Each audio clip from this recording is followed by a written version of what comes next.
Welcome to Say Like a Champ, episode 229. It's your boy A-Dub. Hey, boys, Drizzy, what's up, SLAC fan? Welcome back, yo. Welcome back. We're back in the building, and I'm gonna be honest, man. Right out the get-go, man. This is gonna be a tough one for me. We got to talk about the Cowboys for sure. You know? It was an interesting weekend, the first weekend of the playoffs for sure. And we're gonna go through that in a minute. We're gonna go through game by game, but definitely we'll be addressing the nonsense that we saw with the Cowboys. But first things first, so you know what we got to do. We got to welcome in our family and do a little bit of check-in and everything like that. So I do see a lot of people in the building already. That's what's up. We got moms. Yeah, mom and dad. We got Pops, Kelly, Stephanie Washington, Unc, and Grace. Yeah. That's what's up. Welcome in everybody that's commented so far. We appreciate y'all, SLAC fam, and definitely keep the comments coming because we know we love to have you as part of our show. And Unc says it's a frozen Texas. How have you been feeling? I was gonna say, stay warm, Unc. I seen it, man. It's crazy over there right now. Like it's crazy how cold it is over there. They got a crazy cold front, man. So stay warm, Unc. Yeah, hopefully the power grid can hold up.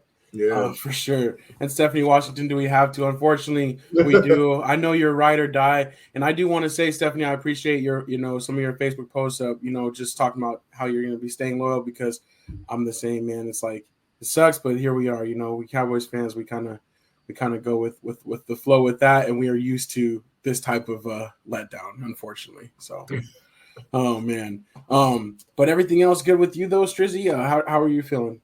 Yeah, man. You know what I'm saying? It's funny, I didn't have any football playoff woes, but I literally picked up my phone a little bit ago and this dude posted, just a reminder, the first current 24 picks for the draft next year. And I just see at the very top, Panthers, but basically it's going to the Bears, you know what I'm saying? So like I felt good, you know what I'm saying? Nobody's hurt my feelings this weekend. And then, all of a sudden I see this, knowing damn well we don't have our first round pick after winning 2 games for the season. So catching straight bullets. Yeah, I'm catching strays, you know what I'm saying? So it's unfortunate, but I'm doing good. I can't complain, health is good, kids are good. How about you?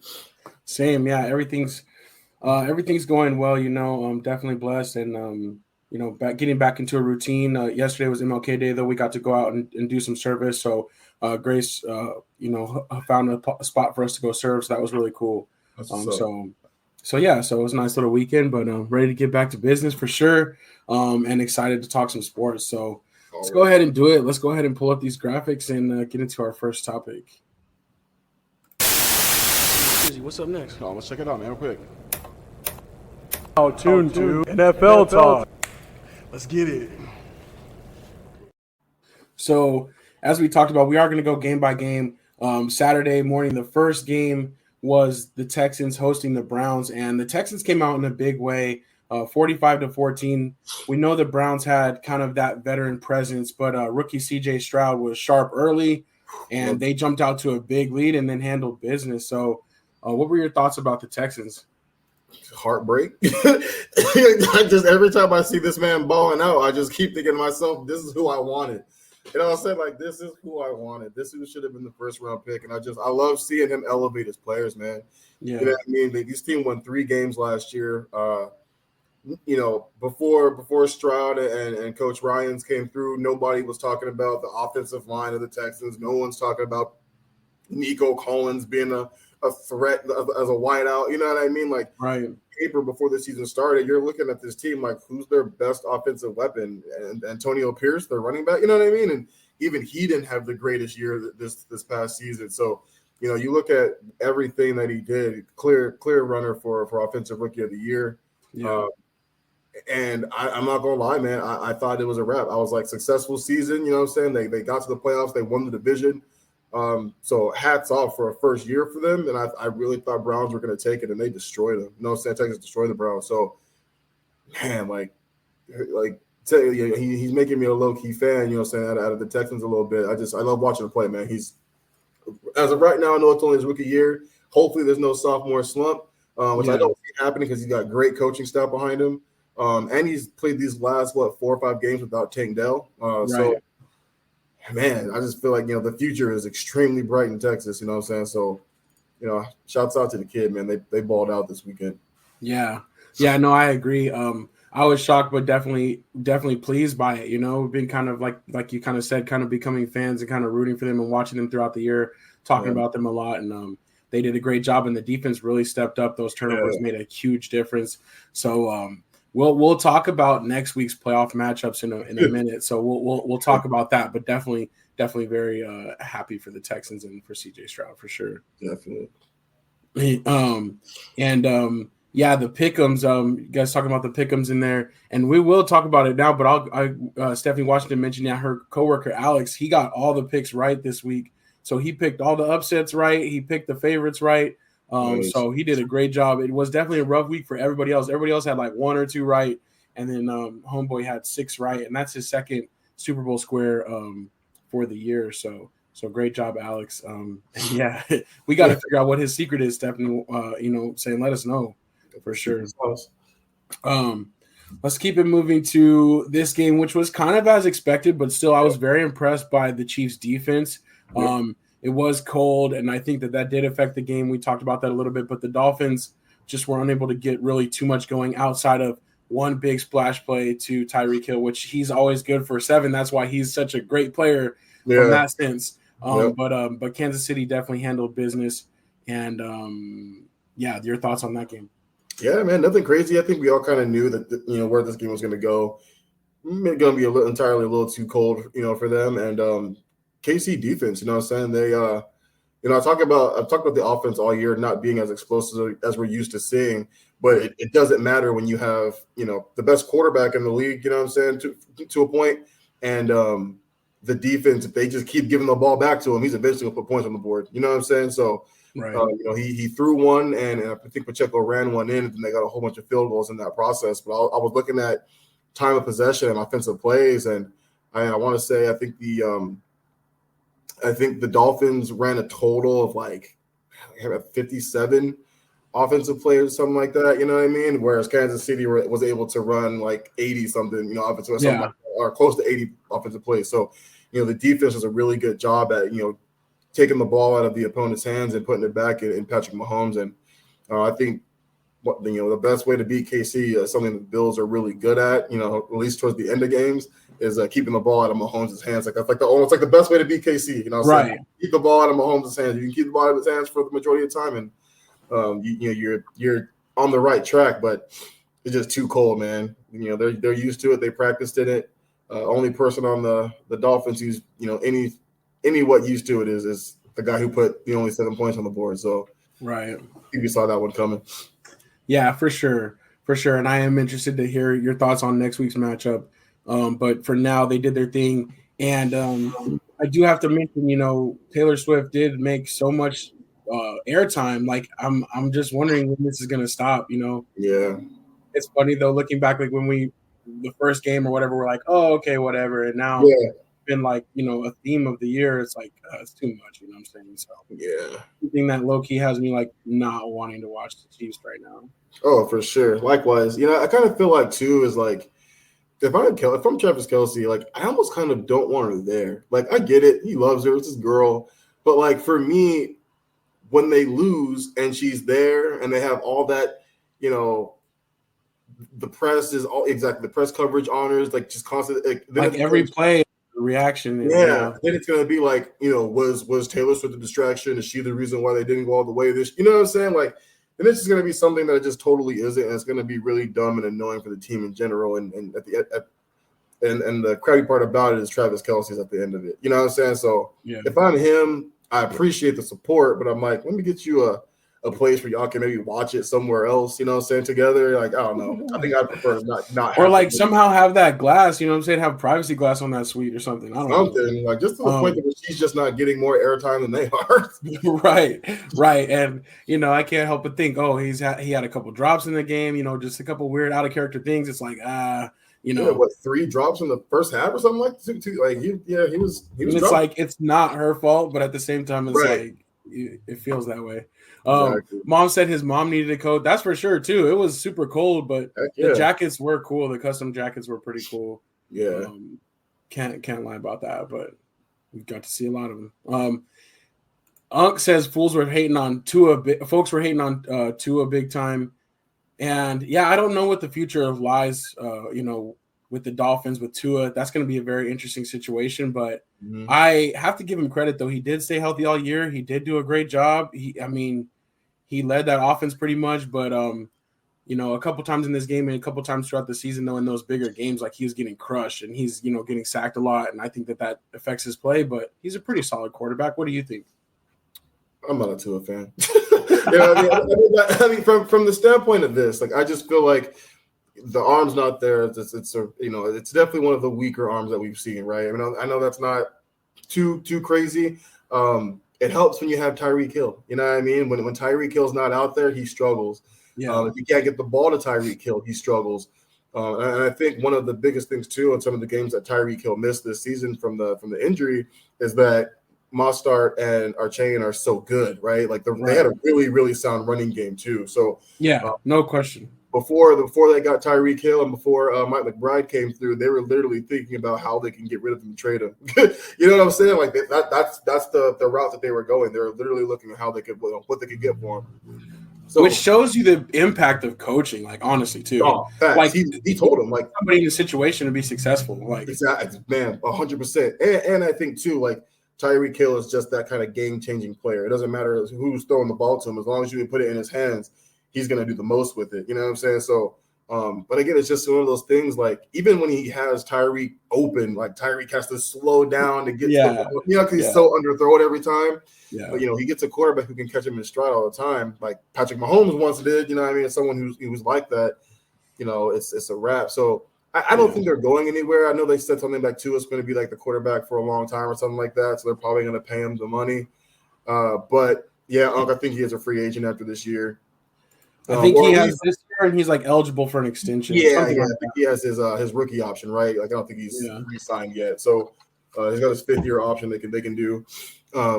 But it's one of those things until Tua just really completely falls off or Tyreek goes somewhere else. Like I think he's going to be there for a while. Got you. Like you said, especially with good coaching too. Yeah, that definitely does make a difference. Yeah. All right. Now we got to move into Sunday, which this became the first game of Sunday because the Bills game got moved. But we had Green Bay going in and basically just taking over AT&T Stadium. I don't understand what it is about this team. Like a lot of the players have changed out, but Mike McCarthy still has some kind of affinity for this team, or they have some kind of a loom over him.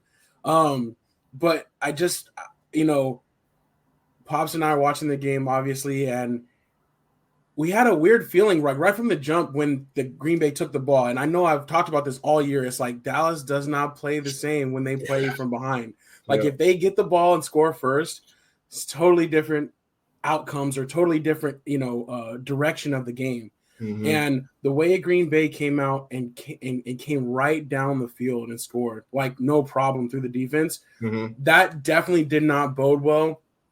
I think before we even get into the offensive struggles, I just feel like the defense almost was not prepared and was not up for this game. It seemed like Green Bay knew exactly what they were going to do, how they were going to attack them, and they had the right play call at the right time every time. Yeah. Like throughout the whole game. I will say, though, that, early on there were some penalties that extended drives. And, again, the Cowboys shoot themselves in the foot by doing that a lot. That kind of helped things along. But, there were little differences in this game that just skewed things towards the Packers. And, obviously Dak and the offense wasn't up to task. I don't know what happened with him and CeeDee Lamb. That was a big play up is like, was there drama or were they not on the same page for whatever reason? I don't really understand how they couldn't be, but again, it comes to that preparation. And so, Mike McCarthy, long story short, 3-12 season wins, that's great, but I think he's going to be gone because I feel like that they have not done enough to instill confidence that when it comes to that big game, are they going to be prepared? Him coming out and being like, oh, we're shocked, it's stunning. That's the same thing you say after every big loss. Why do you not see it coming? Like, what do you mean you're shocked? Like, every time you can't be shocked. And I don't know. Like we talked about it before with McCarthy, he's not going to outsmart anybody. It's like if the game plan doesn't work, we just keep trying it over and over and over and keep sinking farther down.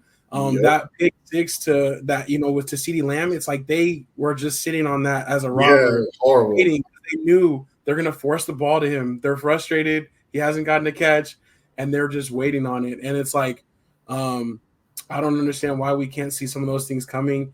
And, I'm the biggest Dak supporter. I wanted nothing more than to have the Cowboys have success and have him lead them to success. Yeah. But I think that is gone too. I think he's going to be out of there. No contract extension for him. They're going to find a way to get out of that money. And I think the coaching staff is going to exactly. I think the coaching staff is going to change. It's just really sad because it's like it's definitely a big disappointment the way they came out in this game. Yeah.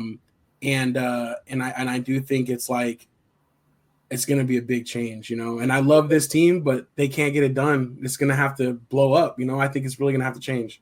Yeah, I agree with literally everything you just said. I was watching the game and I felt the exact same. That first drive, I was like, it's over.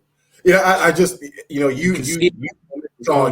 harp on it every single week. The Cowboys just do not play well when they go down early or they go down first. You know what I mean? Or, the team gets up on them and they don't at least match the touchdown or whatever on the next drive or something. You know what I mean? And one thing I want to talk about too is like you talked about 12-5, 12-5, 12-5, and you're absolutely right. Just the same thing every year. They won the division in 2001 and this past season. The thing that kind of kills me is that it's been the same, right? Every year they lose to a team that they had no business losing to. It's always one loss. Is one of the five. It's always a loss. It's like what? Like Vegas came up that day. You split one with the Eagles, and then three of the teams you lose to are teams that are above 500 that you just for whatever reason can't get around, and then you destroy the teams below. Yeah. And it's like that's coaching. You know what I'm saying? Like that's coaching. Like that's preparation. That's adjustments at halftime when things aren't going your way or the way you wanted them to go. And like you said, I think it's definitely time for McCarthy to be out. He's got to go. There is a slew of great coaches out there right now that y'all could go after. You know what I mean? Like a ton of great coaches y'all could go after. Yeah. And I think a bunch of them would love to go there. You know what I mean? It's the biggest franchise in the NFL. It's one of the biggest franchises in sports in period. Right. So it's like, who wouldn't want to go and be the next, coach of the Dallas Cowboys? Dak is such a great guy. I feel bad for him, man. But like when everything was happening, it was like the person who's not a Cowboy fan. So I know it wasn't for you guys, but it was almost comical. Yeah, you know what I mean. Like, I mean, for someone who's not a Cowboy, even fan, for us, we're like, dang, like, can it get worse? Here we go again. You know what I'm saying? Like, here we go. You know what I mean? It was like, you know what I mean? Like, here we go again, man. It's like, for whatever reason, I don't know if it's him trying too hard to silence the people who are constantly telling or saying that he can't be the dude. Yeah. Yeah. Or he can't get past the big games, right? The ones that mean the most, when it comes to playing teams that are playoff teams or above 500 teams or just getting to the playoffs in general. I know he's been the starter there for a while. I think he still only has 2 playoff wins. You know what I mean? So it's like, it's frustrating for Cowboys fans. Like I wanted this for y'all, but I'm with you, man. Like when it started happening, I was like, this ain't looking good. Yeah, you know like what I'm saying? Not going the right way. Yeah, man. Like and it's because we've watched them, closely. You got obviously it's your guys' squad, so I watched it because it's your guys' squad, and you're watching the same things happen year after year after year, which I think is why all the Cowboy haters are essentially like, we're not worried about the Cowboys. They're going to do this, blah, blah, blah, blah. That's what they do, yeah. But I think, like you said, the Green Bay Packers were so prepared for them, is I think a lot of that had to do with the way the Lions played them a couple weeks ago at home. I think they kind of gave them a little bit more of a blueprint on how to beat them at home. Yeah. And I think McCarthy wasn't ready. I'm with you on that. I feel like McCarthy didn't prepare them well enough. I don't know how well. Wasn't there something a while ago that says something like McCarthy doesn't listen too much to his supporting cast of coaches? I don't remember if that was like a thing or if it was somebody else. But I wish I knew like a little bit more of the background, like because he's got a pretty solid staff on his squad. I mean, especially as far as defense goes, like I can't imagine that he's doing it on his own, But right, I don't know. But it is interesting with the defense too, though, with Dan Quinn too. Like, there's a lot of talk about him being a head coach somewhere, being very attractive, to others. Dang, but then you're gonna put out that performance, like, it's like that's because the thing is, the defense gave up. Even if we want to take off the pick six, even if we want to take off another turnover, the defense still gave up 34 points, 36 points. Like, honestly, like if our defense plays the way they're supposed to, like. How they've been playing out, especially at home too. Like, it was crazy. But they couldn't get us to stop it all. I did want to welcome a couple people to the show. What's good? And Anthony Weston as well. I definitely wanted to give Pops, though. Pops said, boo, Cowboys made me cry. No heart. Didn't show up to play. Cowboys should hire Chiefs defensive coordinator as head coach. He will make us play physical sound ball, and he can coach youngsters. Yeah, I think something like that, and one thing that they've always had success under, like a more disciplinarian type coach, like even when Bill Parcells came there and kind of righted the ship, I think it's time for that kind of a voice, unfortunately, you know what I'm saying? But the players, man, somebody's got to kind of whip them up into shape. Didn't Seattle interview Quinn already? I think they requested to interview him. I don't know if they actually already did I think they were waiting for after this, or the Cowboys to be out or whatever. Gotcha. Like I know the Panthers did a couple of virtual interviews with OC from Detroit and stuff like that. So I know some of these guys are in the playoffs. They've already interviewed a couple of them. Yeah. Well, I thought they interviewed Dan Quinn already, but I think they might have done it already, or they at least requested. But I didn't know there was a connection there. I was just reading Anthony's his comments, wondering the same thing. You know what I mean? Maybe his mindset is already like, I know I got a job out there somewhere waiting for me. You know what I mean? Well, Anthony Weston says that too. He said, do you think Quinn already knows he had a job and spent time working on his staff instead of game planning? Yeah. And, maybe he was distracted or something. I don't know. It was almost like, though, they all expected, like, okay, we'll just beat Green Bay because we're just. That's what I was thinking, too, dog. That's not how it works, though. Yeah, no, I think a lot of us were like, Green Bay might put up a fight in the beginning, but I just felt like Dallas had, I mean? I feel like Dallas should have ran away with it. Yeah. And I think that maybe they have the same mindset. Like, okay, yeah, it's cute, but, they're coming to our place. They're still a really young team. Like, we should beat them. And it just didn't go that way. Yeah. No, yeah, for sure. Well, yeah, that was definitely a tough one. A tough one to deal with, And I saw a lot of questions about would you guys, and I'm curious what Pops thinks too. Would you guys want Bill Belichick if you wanted to take the job? I don't know. I was joking. I was joking that like Jerry was calling Bill Belichick at halftime. Oh, I know. I was thinking that, but it would be an interesting pairing only because like Bill Belichick wants total control, and maybe at this point that'd be better for Jerry Jones, and Jerry can be the mouthpiece for the organization, and Bill can just go and run the football thing. I think the only thing is like Bill Belichick will be looking at a more short-term thing. Like, I think he will go somewhere to prove it. He can still coach, maybe make a run at a title, which this might be the perfect opportunity. Who knows? Right. I think what I would maybe want more, even though I would love to have Bill Belichick, you know my respect for him. Yeah. But I think like if we're thinking more long-term, like, and we're thinking more retooling / rebuilding, like we need to go get somebody younger, somebody that's going to be there for 8 years, 10 years, For sure. I don't know. I think I agree with you. Like I'm kind of like, a lot of people were asking me, like, as a Panther fan, like, would you want Belichick? Would you want Belichick? And I'm like, I don't know. Like, I haven't seen enough from the offense, the Packers for the last couple of years for me to say most definitely. But I do feel like with an established team, an established quarterback, and an established defense, not putting so much pressure on Dak because they do throw a lot of screens, they do a lot of short route stuff, right. Especially with CD playing the CD playing the what's it called receiver spot. The slot. Yeah, the slot. I think he'd be able to do good with them because Dak's not a rookie. He's way better than a rookie. He's way better than Mac Jones and the other kid that they have. But I'm with you. I don't know necessarily if, like you said, like, it would have to be like win now scenario. We can't get it done in a year or two. You know what I'm saying? Like, all right, Bill, we gotta go from you as well. Yeah, or like bring him in like with a successor plan. Like, all right, this is gonna be like the plan.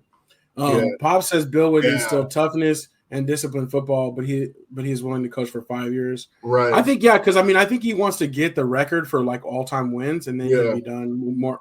But I think so too. Like, I don't know. I just feel like what he's done with these teams that he's had, he hasn't had a lot of talent. They haven't invested a lot of money, and he still does really good. No, for sure. So, agreed. It would be interesting. Brady got Randy Moss. He really wasn't working with nothing else. You know what I mean? Like, you can talk about Wes Welker and Julian Edelman, but even then, at the end of the day, like we talk about all the time, like those dudes aren't like first ballot, right? Nothing like that. Those were guys that he poached from other places because he saw the potential in them. Like he saw how to use them. Exactly. So like I think that's the thing that he's definitely like he's definitely football genius. Could he make it work and like to bring a Cowboys Super Bowl back? Like that'd be insane. But that's the level of expectation that there is. He might not want that anymore. He's had that with the Patriots and he's seen that fall off. So true. I don't know. I think that's going to be an interesting one. Okay.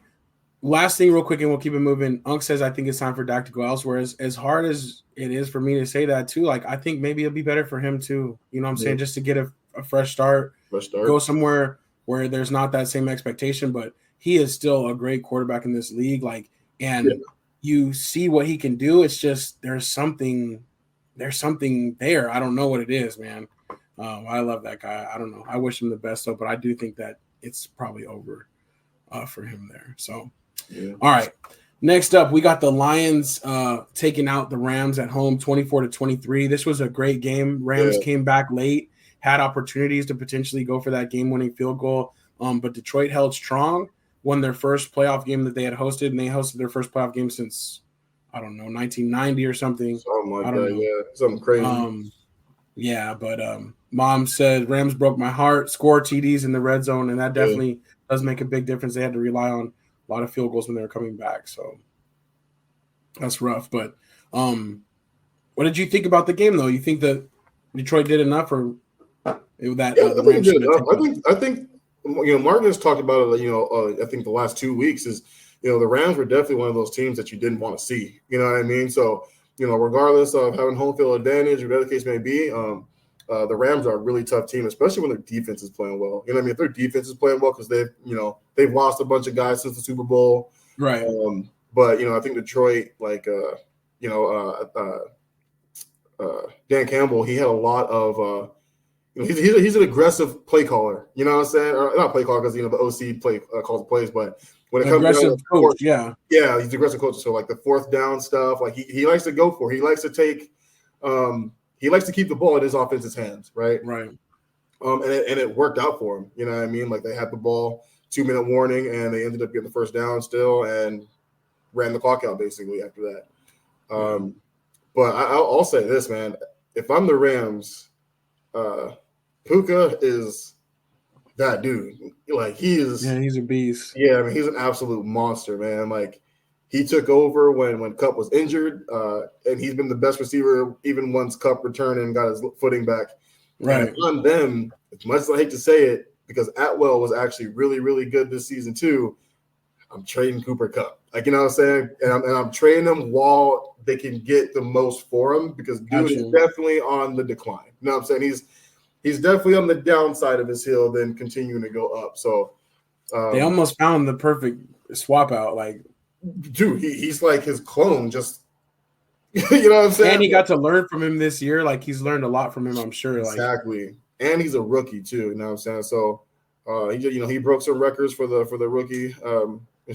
Most catches and most yards. Yeah, exactly. And then he broke the record for the most yards in a playoff game by a rookie too. In that game. He was a beast, man. He was a beast in this game too. And I'm getting, I love Cooper Kupp. I think he's one of the best. He's been one of the best. But like I'm trading while I can before it gets not worse because he didn't have a bad year in the games that he played. Right. Just not used to he's two knee injuries now. So I'm like all right, man. We Anthony says we did. Yeah. Got a championship out of it. Yeah. I'll holler at you. For sure. Anthony West says Kupp is going to the Chiefs. That would be dope for he might. Mahomes. Who do you think will win Offensive Rookie there, Puka or Stroud? Stroud for sure, only because of the position he plays too. Puka definitely he would have won it any other year, but for sure. I'm sure he'll be okay with all those records he broke though. Yep. So, all right, we'll see. We'll keep it moving here because I know we're going long on football, but this is the in-depth. Steelers, Bills. I guess this one we won't have a lot to talk about. The Bills handle business. Got some long Josh Allen runs. No, I don't think any turnovers for the Bills, which is that big difference maker usually. But the Steelers, it was interesting that they were asking Tomlin about his contract. You have one more year on your contract left, and in the middle of the question, in the middle of the press conference, he just walked out. Mad respect for that because it's like he shouldn't have to answer those type of questions.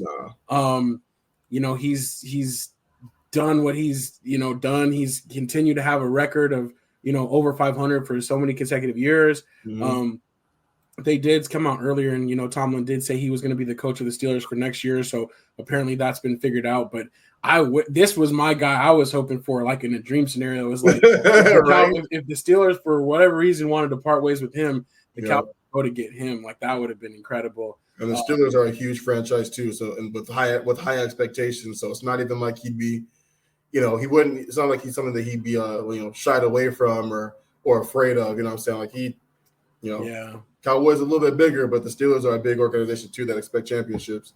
Right. And I don't know if Jerry would be willing to go that route, if you know what I mean. But I feel like there wouldn't be like a better guy like to take over a team, like because he instills toughness, character, accountability. Like they win games like with shoestrings and toothpicks and stuff. Like if they have to, like they just make it happen. So but the Mason Rudolph sanity is over.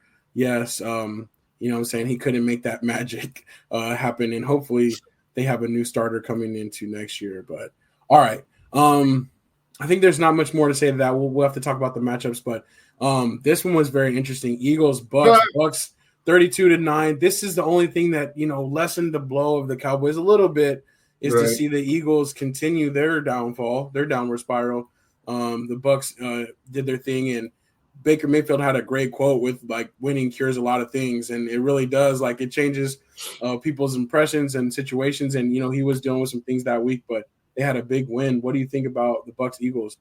Man, this is one of those games we talked about, I think, on Saturday morning when we did Secure the Bag, where it was like, should the Eagles win this game? Yes, but they've also dropped 5 of 6 and now 6 of 7. You know what I mean? And they were playing in Tampa Bay, so. And I think I even mentioned that Baker Mayfield had kind of a poor game the week before, so I expected a bounce back game in this one.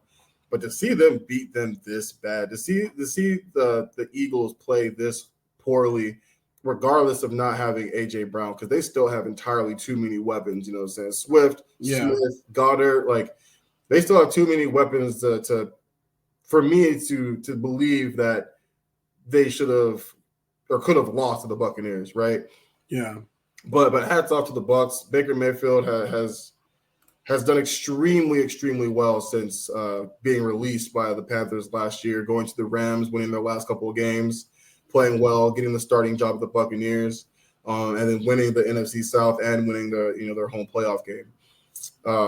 Again, as a Panther fan, it sucks because for me, it's just like we should have held on to CMC, we should have held on to DJ Moore. Our biggest problem for these last couple of years have been coaching. You know what I mean? Like, and I think Wilts proved that with as soon as Rule left, he turned things around. And then, we don't have him. And then back to bad coaching, offensive line is horrible. Like we could have stuck it out with Baker, I think, if we had the right coaching staff. You know what I mean? So, but I'm happy for him. Like he's had to deal with a lot of scrutiny, you know what I mean? And just in general, the commercials, whatever, not thinking that he's this, not thinking that he's that. And he's been quiet, something that I don't think anyone expects of Baker Mayfield, right? You think Baker Mayfield, you don't necessarily think quiet. So I'm happy. I'm happy that he did his thing. They're playing well, and we'll see what they got next week. I don't think they get done this upcoming weekend, but we'll see. For sure. Mom says still hate Mayfield. I can't believe the Eagles imploded like that. And I'm surprised by the Eagles as well. I figured they could potentially lose this game, but that wouldn't be quite like that. Yeah. So that's definitely a That's a big loss. Yeah, for sure. So, all right. So that tees us up for this is funny, though. Mom said Jerry would pass in regards to Jerry and Mike Tomlin. Yeah. Okay, we have okay, so here we have the matchups for next week. And just want to talk about them really quickly, but we will go in depth on Secure the Bag later this week, probably Saturday again. Yeah. But for now, Ravens Texans, I think that's very exciting. I feel like if the Texans can be on a roll, and if the Ravens kind of not get stale, but if somehow they get a little rust, maybe. But I think that the Ravens have played so well this year, though. I'm really thinking that they should probably handle business. Yeah, I'm thinking starting off slow, but because their starters have actually been off for 2 weeks. You know what I'm saying? So right. Yeah, I'm with you on that. Great win last week. I don't see it against the Ravens. Yeah, that's a different ask for sure. Yeah. Then you've got Green Bay and San Francisco. I definitely know that San Francisco won't quite get caught off guard the way the Cowboys did. I trust their coaching staff a little bit more, but there are interesting wrinkles because Green Bay's coach, was closely tied to Shanahan as well. Yeah. So I think that'll be a pretty good game. Mm-hmm. But I would expect a really good performance again from the defense would be needed for Green Bay to stay in that game. Yeah, I agree. Especially with San Francisco, they've had time to get healthy, and when they're healthy, they look like the Ravens. Yeah, for sure. All right, Detroit and Tampa Bay. I think we kind of both. Well, you said how you felt about that one. I agree with you on that one. Detroit, though, that's so cool. They get to host another playoff game. I know that's big for them. I know they'll be thoroughly prepared for that game. Probably a little bit too much to ask for the Bucs, but the Bucs defense did play really well against the Eagles. Let's see if they can do that against the Lions, who were kind of playing a little bit better than the Eagles have been. So, for sure. And then the big one, I'm gonna let you go first on this one. Yeah, man, this is this is kind of the biggest game of the weekend. I think these teams know each other very, very well. They've played each other many a times in the regular season and in the playoffs. And last time, Bills got them a little bit by a field goal. So Kansas City's gonna be coming ready to play. And this one's tricky. This one's actually really tricky, but I think I kind of like KC and get their lick back. You know what I mean? But we'll see. Yeah. If Allen can play turnover-free ball, I got the Bills. But if he turns the ball over even just once, to me, I think it's a wrap. Gotcha. Can do that against KC. Yeah. No, I agree with you. I think I'm leaning Kansas City in this one a little bit only because that's what kind of history tells us, and I still trust Mahomes, to get it done. And Rice has started to really kind of step up and take that lead receiver role. I think that's important for them too.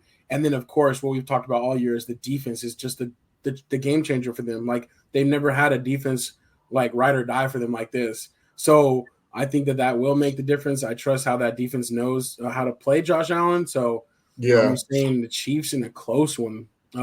This is their first time going on the road under Mahomes' era, and they talk about that a lot, but I'm not really tripping about that. Defense travels. Yeah. Defense definitely travels. Yeah, for sure. So Anthony Weston's ready. Yep. He's got all of his points ready to go, but he agrees that Kansas City owes them, he says. Yeah. So, yeah, for sure. That's going to be a great one. But we'll break those down a little bit more, but that's the 4 matchups going into this weekend. And then, the weekend after that, we'll be down to the conference championship so we can see who's going to go to the Super Bowl. Yeah. It's funny. I'm actually extremely curious about this Bucs-Detroit game because even though I think Detroit wins, they're not so like San Francisco or even what we thought the Cowboys should be, that where the Bucs can't get them. You know what I mean? So I think it'd be a very interesting NFC championship matchup if it's like let's say it's like Green Bay and Detroit. Like, that would be crazy. You know what I'm saying? Like, because San Francisco can lose too if they come in unprepared with all that time they've had off. But that one's interesting to me. I think we expected San Francisco to get to the NFC Championship, but that one's surprising because I did not expect either one. Well, Detroit maybe, but definitely not the Bucs. Yeah, for sure.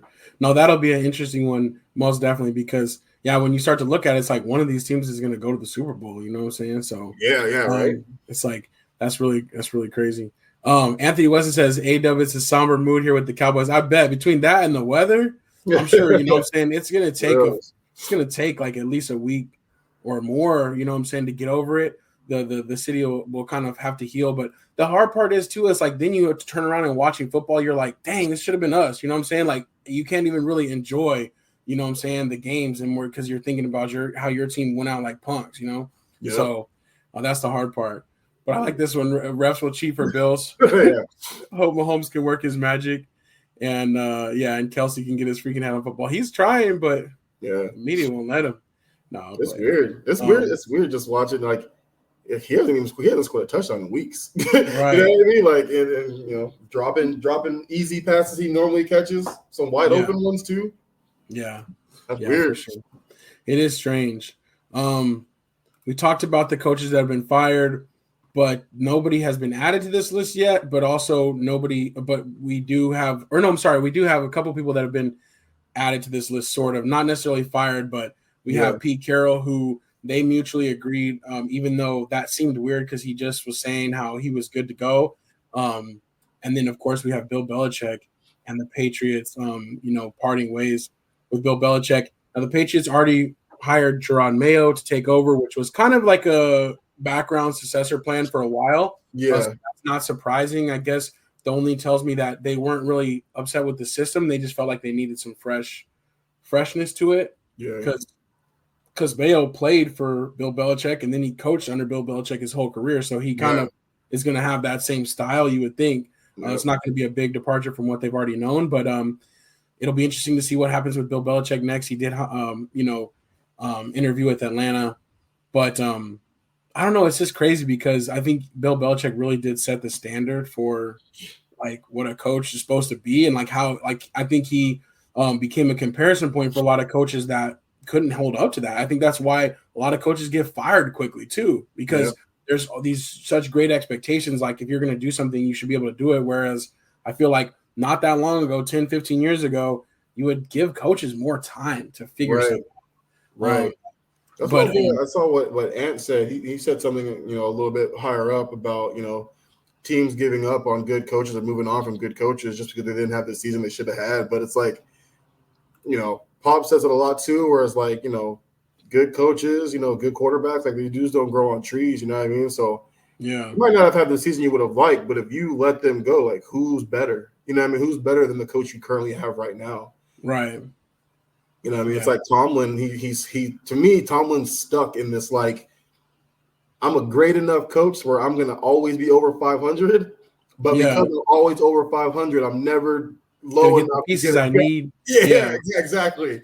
You know what I'm saying? But it's like, they have two really good receivers. They just have a quarterback to get it to them.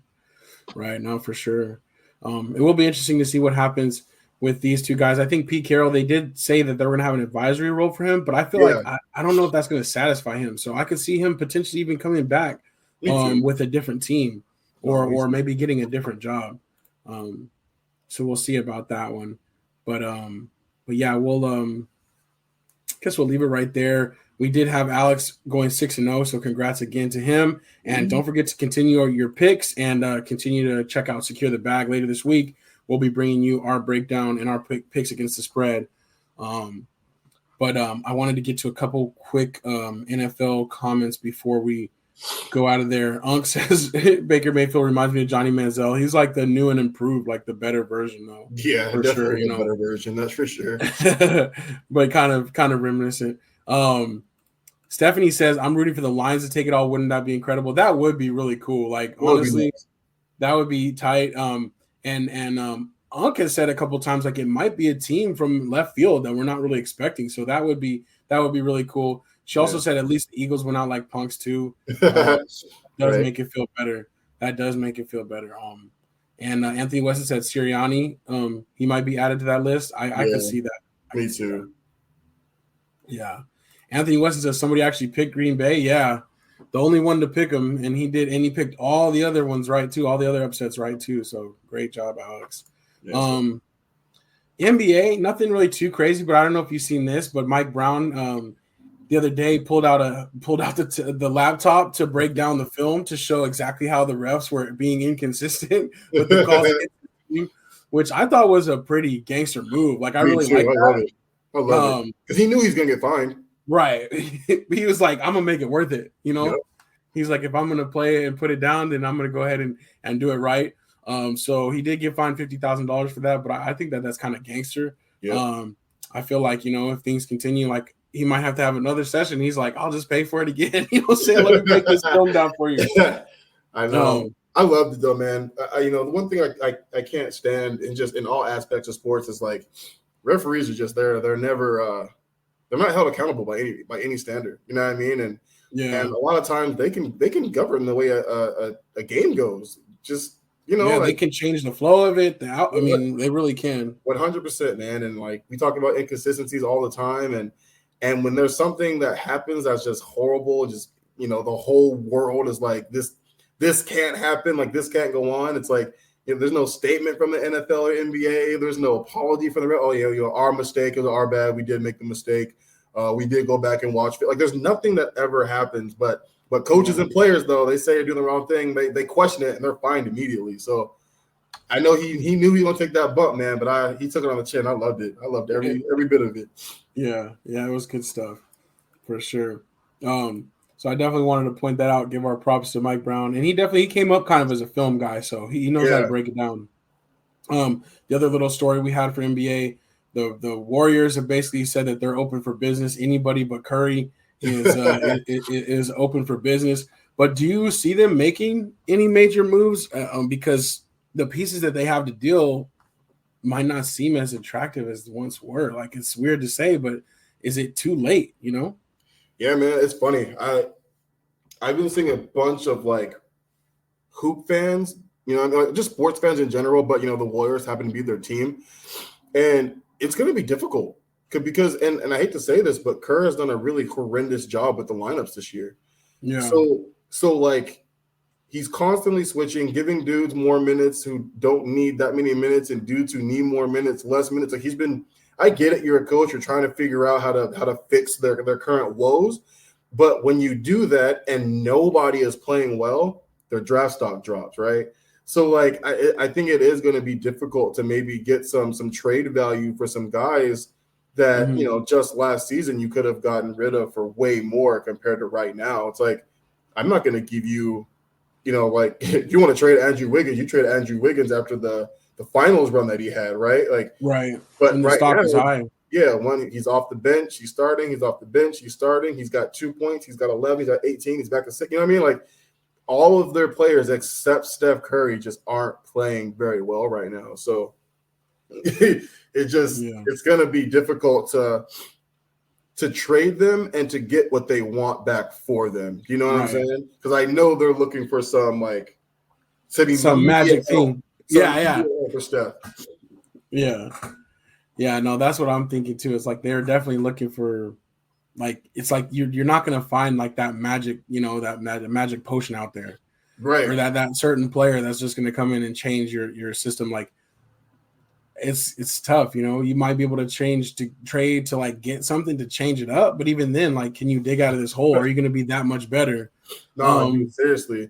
I talked about it, I think last week or 2 weeks ago when I was like, the Warriors aren't even gonna make the play-in, and they probably not, like they have to make changes like ASAP Rocky, and there's almost no time to even get chemistry. Like whoever they trade and get, it's got to be immediate. You know what I'm saying? Like because the West is so incredibly deep, and right now they're on the outside looking in at even the play-in tournament. Like they're not winning games. They just got smacked the other night by Memphis. You know what I'm saying? Like. And Memphis is even without Jaw still. So that's not good. It's not a good sign. You know what I mean? Like it might be time for a blow up. It might even be time for a new coaching change, honestly. Yeah. And Steph only has probably a couple super solid years left. You know what I mean? So it's win now or Steph's chilling. He's made his got his ships. Well, I mean, I will be interested to see specifically how that plays out, and then how that does impact the rest of his career, because I don't know if he would want to leave, but at the same time, like if he turns into because you can shoot for a long time, right? Oh yeah, especially like him. Yeah, like so if you're not trying to be, the same type of ball handler or whatever like that, he could turn into a Ray Allen and he could go somewhere, you know what I'm saying, and just be like a deadly shooter. So it'll be interesting to see how the rest of his career plays out. But I do think that they need to make major changes, and there's not going to be some special magic thing that is going to come in and save them. Right. So, right. So yeah, we'll see. We'll see about that. The other, we'll go ahead and move on then from that. I think though, not really too much things for basketball, but I did want to mention that the trade deadline is February 8th, which crazy as it is, like that's like 3 weeks away. So it is coming up pretty soon. It sounds like it's far away, but February 8th is coming up soon. So we'll see what does happen at the trade deadline for these teams. All right, next we got to move to other sports. We got to talk about Nick Saban. We haven't had a chance to talk about him retiring since we were together last. And this is another guy, right? Like him and Bill Belichick, like going out like 2 days, like a day apart or whatever, is pretty crazy because like at the NFL level and at the NCAA level, like those are two coaches that literally, like we were talking about, defined success, like, and was like the barometer and the measuring stick for like what is successful or not.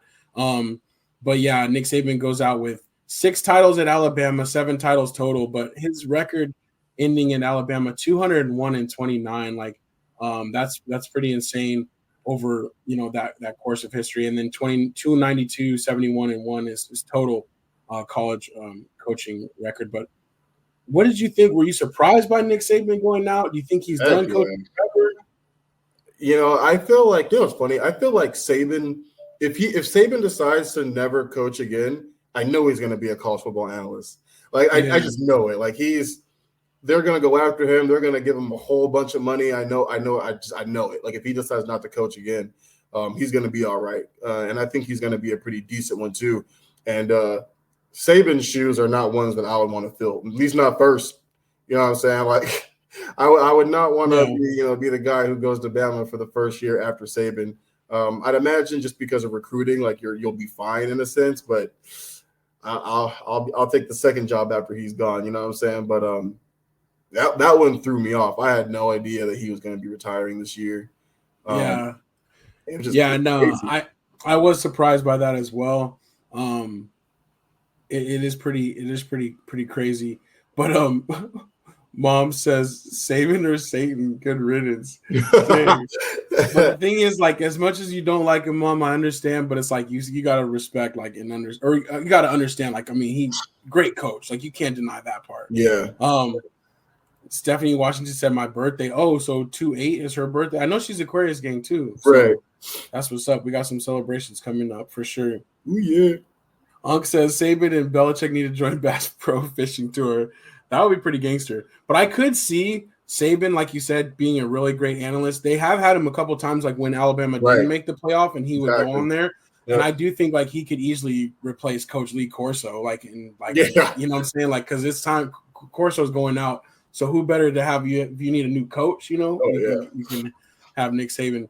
So we'll see. But as you were talking about, I did want to mention, DeBoer, Kalen DeBoer is Washington's coach. He has some huge shoes to fill, and that's for sure. And I almost think, like you said, Strizzy, like there were some guys, high level guys, that were probably like, I'm not sure, Yeah.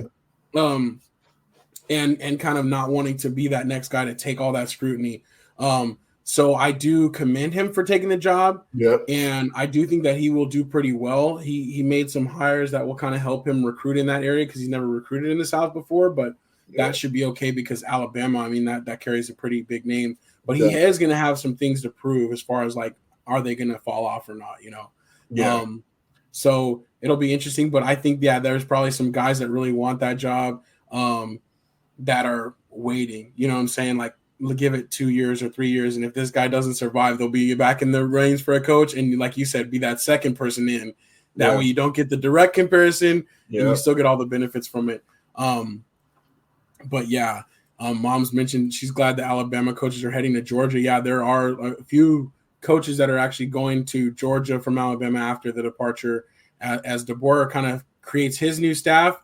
There's a lot of ties between the two schools, with Kirby being there too, so we'll see. But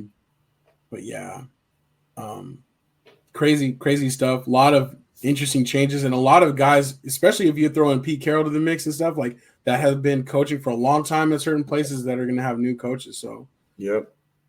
But I think it's some good stuff. I think it's cool to change things a little bit. Big time. I think it's a great shakeup. You know what I mean? Like, when I think about Alabama, I think about Saban. I don't even think about anybody else, right? Like not a player that's ever gone there. Like it's him, right? Even with the Patriots, obviously Tom Brady, but if it's not him, it's Bill. You know what I mean? And I forgot and didn't really realize. Like I knew it had been a while, but I didn't realize, even Pete Carroll being at Seattle for the last 14, 15 years. Yeah, long time. That's a hell of a long time. You know what I mean? So. It's just it's crazy how time flies, and just when you think of those places, you think of those guys. So, it's weird to think that they're not going to be there anymore. Yeah, for sure. Anthony Weston says Bear Bryant, True. and Mom says not Bear Bryant. But honestly, I get what you guys are saying. Bear Bryant was legendary there, but I think he outdid him. Like, I mean, I think he kind of took that spot. Yeah. And Jalen DeBoer did say that Nick Saban would have full access to Alabama going forward, where it's like, I think he just said that kind of for the recruiting trail too. Like he's not going away, but he is, you know what I'm saying? Like he's not going to be there, in the trenches with him, but I don't know. Interesting stuff though, but we'll see how that goes forward. And the only last thing we wanted to go out on this is whether you guys like this or not, or whether you saw this, but at the Australian Open, which is now underway, on court 6, they now have like a bar side court, and it's this 2-story bar that's like right along one side of the court. And they're basically, it's hot in Australia right now. It's the summer there. They're trying to give like new ways for people to hang out and enjoy the tennis tournament and like drink, almost kind of like the FedEx, like the golf tournament is here, like where they have like grandstand places. But the players are giving it mixed reviews. Some are saying it's cool and it brings energy. Some are saying it's really distracting, like having like this many people like right there next to you. Also, I feel like they would have to watch out. Sometimes the ball might go flying in there, Yeah. But what do you think about this? Like seeing this, you like that setup or what? Not really. I think like from a player standpoint, I feel like it would be kind of distracting. You know what I mean? And like you said, balls flying, it goes and knocks something over or whatever. And then it makes, it slows things down. And if I'm the one who's got the momentum going and it's got to stop or get distracted because of it, not really a big fan of it. But, but at the same time too, like, sometimes fun change is good. And I know a lot of times they do these things to bring in a different audience that they're not used to having. Right. So I completely get it. You know what I'm saying? Yeah, for sure. I see what they're trying to do, and I do think at least they didn't put it on the, anywhere near the main court, right? It's the 6th court. So as the tournament goes on, they move to the bigger courts, or the bigger names are on the bigger courts. But still, I think it's kind of weird. Anthony Weston says not bad unless it affects the play. Right. Unk says a bar next to courtside. Mom says it disrespects the game. And Anthony says it'll end once a drunk person wanders onto the court. See, that's my thing too. Like they're right there. They could easily like toss a drink or like get mad or like they're pretty close. Exactly. And Mom's I kind of think it does too. Like it's kind of weird. Like it's not quite that much of a spectator sport. Right. If you had like stands a little bit up, like, and then you had something that overlooked it, like a suite type thing where there was like glass and it was back a little bit where you could still like be at the bar but watch the tournament. Yeah. But that's like really close there. So I don't know. It's kind of weird. But yeah, I agree. It's a tricky situation. Yeah. But, for sure. I see that they're trying to do something different, but I don't think it'll be back or catch on at other tournaments. I don't know.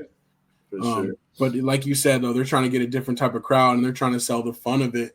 And the Australian Open does do big numbers. Like I think they said something like 90,000 people like go to the tournament. And I'm like, dang, there's not that much room on the court. So maybe they're trying to just figure out different ways to do, to bring more people in. Yeah. And as Grace says too, another moneymaker. I think that's like true. Like they just be like, hey, you just get your little day pass. You can wander in here, you'd be right next to the action. Might get hit in the face, you never know. You never know. I think it's a selling point. That's hilarious. But it is a big tournament to try it at though for the first time. Like, not sure it would be done in Wimbledon. Yeah, they're too like respectful and you can't even wear nothing but white there, and you got to be quiet and everything like that. Yeah. So definitely different. Well, all right, that's what's up. We're gonna leave it right there. We appreciate everybody rocking with us, week to week, and we're holding it down for our brother Marcus as well. We love him, but he is busy as usual, which is you know how that goes. But we'll be sure to get his impressions on the Cowboys' disappointment. You know what I'm saying, in the near future too, because we know we want to hear from our brother as a Cowboys fan too. Absolutely. But that's what's up. Next week is episode 300, and this is really it's not 300. What is 230? Oh yeah, 230. My bad. Not 300. What am I talking about? 230. I was like, wait, I think I have a typo over here somewhere.